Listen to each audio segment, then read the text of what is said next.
Speaking of bringing along with us, let's bring in Lara Trump, Fox News contributor. Good morning, Lara. Good morning. I agree with you, Ainsley. The Carolinas are beautiful places to be. I'm from North Carolina. You're from South Carolina. And, Will, I'm in Florida right now. So I fully appreciate the statement you just made. Don't come down and bring the reason you left your state to our states now. Please do not do that. Exactly. Yeah, our kids have to stay in masks. Do you miss New York? I miss the old New York sometimes, but I got to tell you, when it's snowing up there in a blizzard, it's really nice down here in Florida. So pretty happy about this decision right now.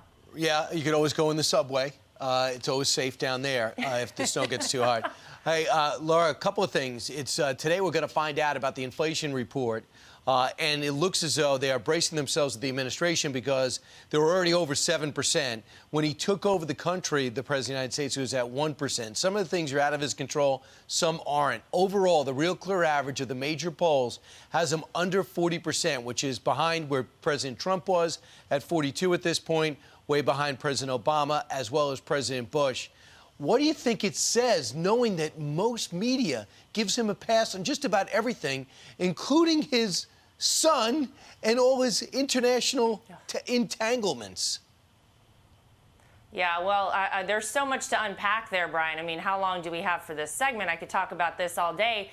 No one, I don't think, is surprised to see that he is polling so low because although the media tries to cover up for Joe Biden, although they've been doing it since the campaign, since they let him campaign out of his basement, didn't press him on very much of anything, people are starting to feel the negative impact of Joe Biden being president. You know, you go to the grocery store, everything's more expensive. You go to fill up your car, that's more expensive these days too. And I think it's become increasingly frustrating for people to see that so many of the issues we have in America right now were caused by Joe Biden. And if he wanted to fix them, he could. Look at the southern border. All you have to do, Joe Biden, is go back to the Trump era policies and the border would be solved for you. All you have to do is do so many of the things that Donald Trump had put in place. Open back up the Keystone XL pipeline and bring our gas prices down. Make us energy independent again and not reliant on foreign energy. This stuff seems very basic, I think, and when average people out there start to feel it and they start to see that something could be done about the issues we're facing in America right now, yet they are not. They are actually going in the opposite direction, in the wrong direction for so many people. They're really frustrated. And so, yes, the polling is very low, but it is really concerning, Brian, that no one is calling him on it unless you tune into Fox News. Hey, Laura, you think about how how his administration, how his political team is going to try to recover from these types of numbers. What will they do to try to inflate those numbers? And my suspicion is when you look at these states beginning to roll back their mask mandates, their COVID mandates, that by the time we arrive at the State of the Union, Joe Biden will be taking credit for putting COVID in the rearview mirror. He will suggest that his policies did exactly that, allowed us to exit the pandemic. The question I think I have for you and for the American public at large is, will they buy it? Will they buy that the Biden administration and blue state proposals are what delivered us from COVID? Because my bet is that's what they're banking on to reinflate those numbers. Yeah, well, I think you are spot on that. Why is it that nothing has changed science-wise? Why is it that we have known for a long time the efficacy of masks or lack thereof, yet these onerous mandates have stayed in place? All of a sudden, now they're rolling them back. And in states, so many of these states that are rolling them back, why not take them out now? They're waiting another month to do this. So, yes, I think that they are hopeful that they can take full credit for letting us go back to normal, for bringing us back to normal life as it relates to COVID. And look, I don't know. I hope the American people are smarter than that. I think they are banking on people being just so fed up with it and so happy to have their freedoms back in some capacity that it will reflect in their poll numbers. But you can't escape the other things, the things we just talked about, the way everything is more expensive, the way life is harder for so many people. So, look, unless they can get a handle on those things, they might feel like they get a win here with allowing people not to wear masks anymore. Thank you so much. But I don't know that it's going to be effective. I think they're very hopeful that it works out. Yeah, and in many of these blue states, exactly, Brian. In many of these blue states, the kids still have to wear masks to school and on the playground. They're not allowed in restaurants unless they show a vaccine card, and they have to wear their masks, to get to the table. And people are just ready ready to let go of all of these regulations, and the blue states are really affected. And I think these Democrats are seeing, because they're worried about the midterms. You have Congressman Jim Cooper. He's saying he's not going to run again. Listen to this. He says, as usual, Democrats are not alert to future dangers. The biggest danger we face in an off-year election after we won the White House is the 100-year trend toward the other party. Redistricting is small potatoes compared to that historical trend. Their strategy is blind hope, and we have got to get this formula right. The Democratic Party in Tennessee is basically facing extinction. Your thoughts? Yeah, I think he's right, and that doesn't just apply to Tennessee, it applies to a lot of states. But this is what happens, Ainsley, when you prioritize woke initiatives, things that the small minority of people in the major cities care about, and you completely ignore the rest of the country. You know, we call it in politics flyover country, and that's because you don't get a lot of money from the middle of the country. Your donors are on the coast, they're in Los Angeles and they're in New York, and a lot of politicians just fly over the middle of the country and totally ignore people, and that's exactly what you've seen happen. Their needs are not being met. They do not feel at this point like they're being heard. Anybody ever wonder how a billionaire real estate tycoon like Donald Trump related so well to average people in America? It's because he got out there. He talked to them. He traveled the country and he listened to them. Very different than what you see happening right now. People feel like they're not being heard, like nobody cares. And so I think that's exactly right. I think it's going to be really bad for their party. You know, I do think it's going to be who's going to heal their rift quickest. Yeah, the big story today, Chuck Schumer and Joe Manchin are at odds. That means nothing gets done in a 50-50 Senate. And on the Republican side, Mitch McConnell and President Trump at odds. Kevin McCarthy has no idea what to do. So this could be an unforced error on the Republican side unless they get together. What could they do to get together? Who makes the first move?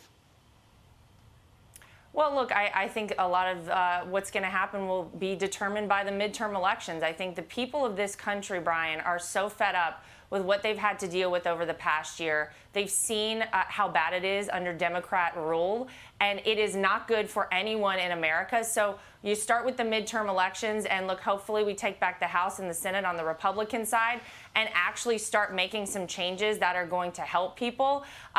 You know, in terms of the tit-for-tat politics, we'll have to let that all play out. But I think the American people are going to speak up resoundingly come November 2022 this year and say enough is enough, and we want to take our country back. And we know that the Republicans have the plan to do that. Obviously, the Democrats have failed at every level. You brought up, Laura, what made President Trump resonate with people from quote-unquote flyover states. As someone who's from a flyover state, I think we can and should analyze that for, honestly, decades to come. There should be honest books written about what happened there in that time frame. But I know this from a substantive level. One of the issues that resonated with Americans is President Trump's focus on immigration. So let me pivot to that in this respect. 2 5-year-old girls were found crossing the southern border of the United States alone. Just giving an illustration to the humanity behind this issue, the human rights crisis behind this issue. But here is the point of politics and substance and what works. I want you to take a look at the change in the mission statement from the U.S. Citizen and Immigration Services from the Trump administration to now. Here's how their mission statement read before.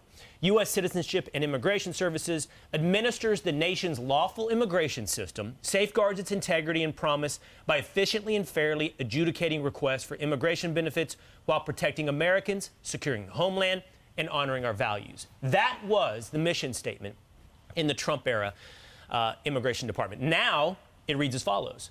USCIS upholds America's promise as a nation of welcome and possibility with fairness, integrity, and respect for all we serve. No mention of lawful immigration, no mention of protecting Americans or our borders. Laura, what do you think of the change? Well, they can't talk about lawful immigration, well, because that's not what we have happening at our southern border. It is so obvious, it just smacks you right in the face that they are allowing lawlessness to reign down there. They do not care about the laws of our country because it is a fully open southern border. You just talked about these 2 5-year-old girls. How many times do we have to see this happen? People know if you come to America illegally right now, you can stay. If you send your kids illegally to America right now, they can stay. It doesn't matter. This journey up to our southern border, through Mexico, through Central America is so dangerous. A third of women are sexually assaulted. The fact that we have young children traveling by themselves right now in the middle of winter is absolute insanity.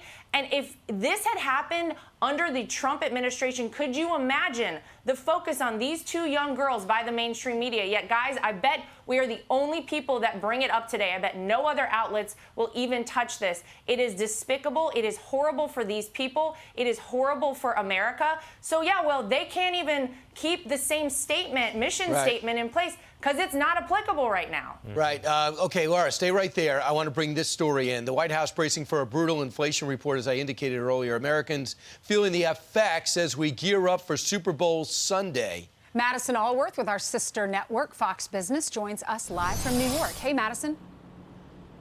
Good morning, Ainsley. So the CPI report, which is going to show us just how much more things are costing us today, that comes out in less than 90 minutes. But you don't need to wait until then to know just how much more these items are costing us. And ahead of the big game on Sunday, some of your favorite Super Bowl items, they're just going to cost you more. No one knows it better than John of Dan and John's Wings, because wings have really gone up in price. So, John, tell me, what have you noticed about the cost of your wings? And then how have you adjusted the prices for your customers to compensate? Well, unfortunately, we've had to raise the prices. Our cost has gone up in some instances like 4 times. So we've had to pass that on to the customer. We haven't been able to do it fully as much because it would just be an outrageous price if we were to charge our normal margins formula-wise. But in general, we've just had to raise the prices, and that's something everyone's had to deal with. So tell me, what were you charging, in 2019, and what are you charging today? And then you mentioned even with that price hike, it's still not getting you the same margins that you were getting 2 years ago? Yeah, that's right. I think we were somewhere around $65 for a 50-piece. We do like a 50-piece wing kit for Super Bowl, and this year we're $99.99. And even with that, you're still not taking home the same margin. Exactly. Even with that, it still is tough. Yeah. Okay, and so obviously wings, that's one of my favorite parts of the meal, but that's not the only thing you eat at the Super Bowl. There's lots of sides as well. I want to show you guacamole, or more specifically, avocados. This is my favorite part of the Super Bowl sides. I also love it on my salad. Avocados a year ago cost you less than $1, and today it's going to cost you $1.24. And if all this makes you want to have a drink before 7:30 a.m., Ainsley, unfortunately, the average cost of alcohol up 4% compared to last year. So we're not expecting good numbers from CPI. Expect to pay big bucks this Sunday. Yeah. Ainsley? Well, Madison, our lunchtime starts at 9 a.m. Right. Riley and I. Yeah, not for me. We're going to come join you. Ainsley will pay whatever it takes when it comes to alcohol. We know that. Just ring it up. Right. And you can write it off, right? Work related. We were Thanks so much, racing each Madison. other to see which one of us could throw the other under the bus on the alcohol. Right. I really tried to get it to Thanks, you as Brian. quickly as Oh, possible. really? Okay. Yeah. That's Yeah. too bad. Brian's benders are going to be a little more expensive now. Okay, fine. You said it anyway. All right. You got it out. Well, thank you, Go back. Madison, for that report. Let's hand it over. We're back to Lara. Lara, what's your reaction to this? Because when he started in office, inflation was a little more than 1%. And in December, it was 7%. And we're expecting even higher than that for January. Yeah, well, Joe Biden said that, he wouldn't raise taxes. Look, we know giving away free money has consequences. This is one of those consequences. People are paying more for everything across the board. And, they have this number of 7%, and, we'll see what they come out with today. But if you actually go to the grocery store, if you actually go out and buy things, it is far more than 7% that things are up. At the grocery store, some things are up 25%, 50%. It is much more than 7%. And so they use, this scale and the way they rate things, and they take some items out. But those are items that actually impact people every single day. So, look, unfortunately, I don't know the end to this. I don't know that there is an end in sight, because there's absolutely zero being done by this administration to curb inflation rates. And I assume it's going to continue to go up. Just another reason that people are looking forward to November of 22 and November of 24 as soon as they can get there. To bring this full circle, I think you're exactly right. No matter what type of pivot they try to make at the State of the Union, as long as that number goes up, his approval rating goes down. Right. Not much you can do about that. And we'll see what happens with COVID-19. Laura, thanks so much. Thanks, Lara.